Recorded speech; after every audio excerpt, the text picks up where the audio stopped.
Men's Health Week officially kicks off tomorrow and is a time for men to really reflect and focus on not only their physical health but mental health as well. And here to tell us more is Dr Neil Hall, the Assistant Director of Western Sydney University's Men's Health Information and Resource Centre. Welcome and thanks for coming in so bright and early this morning, Doctor.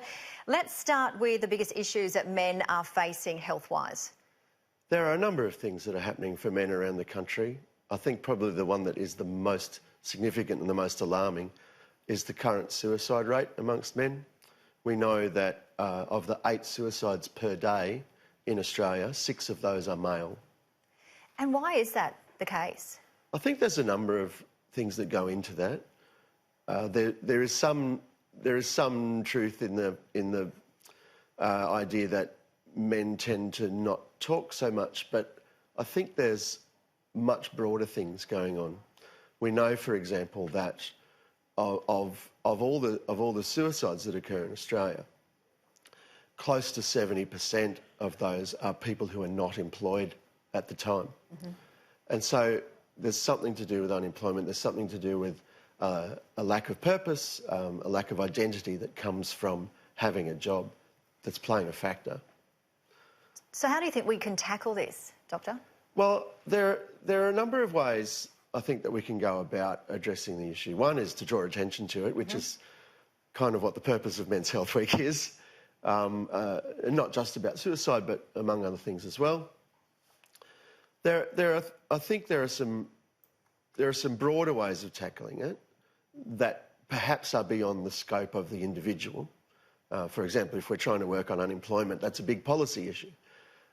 If, however, we're trying to think about the implications of relationship breakdown, for example, which I think is another factor in the suicide rate, then there are ways to be working on that. There are ways to be enabling families to communicate with each other. And when relationships do break down, there are ways, I think, that we can work with men, women, support services and children to make sure that there is still some kind of amicable relationship beyond the breakdown.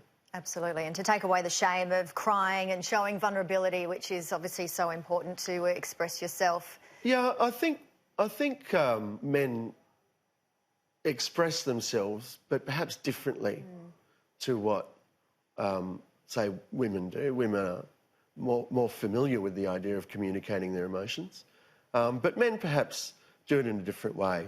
The men's shed movement, for example, has this idea that we don't communicate face-to-face, we communicate shoulder-to-shoulder. Yeah. And so being involved in doing things at the same time as talking is a good reminder for men to communicate and connect with each other. Now, this week we heard health experts warn GPs that need to be more male-friendly. Would you agree with that?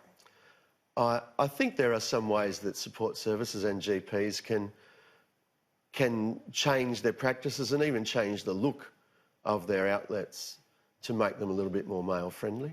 A lot of advertising, a lot of promotion of services is actually targeted at women and children, not necessarily oriented towards males. You know, there are some males that are reluctant and maybe embarrassed about bringing their issues to a doctor. But in the main, I think that's a small percentage. Mm-hmm. One obvious example is when services are open. A lot of, not necessarily GPs, but GPs as well, but a lot of support services are open in business hours. So if a man is wanting to go to see someone, a doctor, a counsellor, or just anyone to help them kind of through a rough patch, they may need to take time off work to do that. Now, that's okay if your workplace supports that. Not a lot of workplaces do. And if we're thinking about men who are in casual employment, for example, then if they take time off, they don't get paid. They don't get paid, their family doesn't get fed that week. You know, it's complicated, level of layers. That's it. Yeah. Now, the health of Indigenous and Torres Strait Islander men is also a focus this year, as they have an average life expectancy which is around 20 years less than that of white Australian males. Why is that the case, and what can we do to combat that? Well, there's a lot of historical reasons why Aboriginal men are more disadvantaged.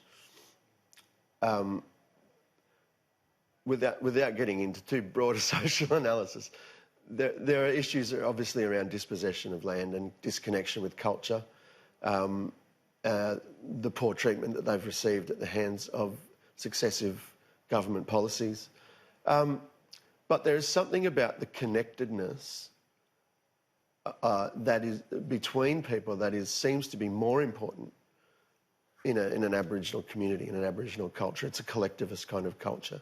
And when those disconnections are there, or when they're incarcerated, or where diet has been introduced that's not conducive to the way that they have lived and the way their bodies adapted, then I think we need to understand that, again, it's a big issue, but there are some disadvantages particularly there. One of the other things I think for Aboriginal men, Aboriginal people, and disadvantaged people in general, is that sometimes where they live is an important factor.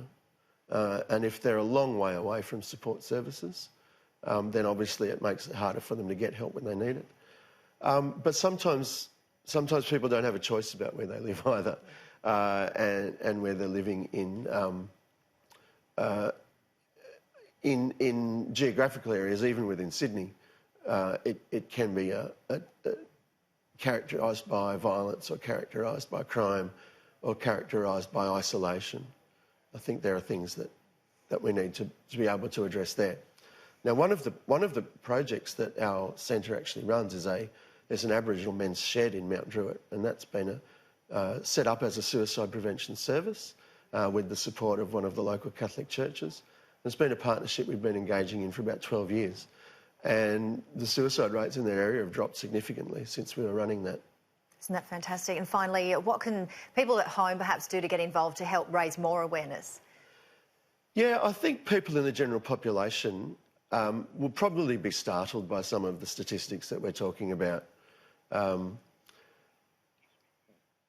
so just trying to engage with that kind of information, I think, is useful.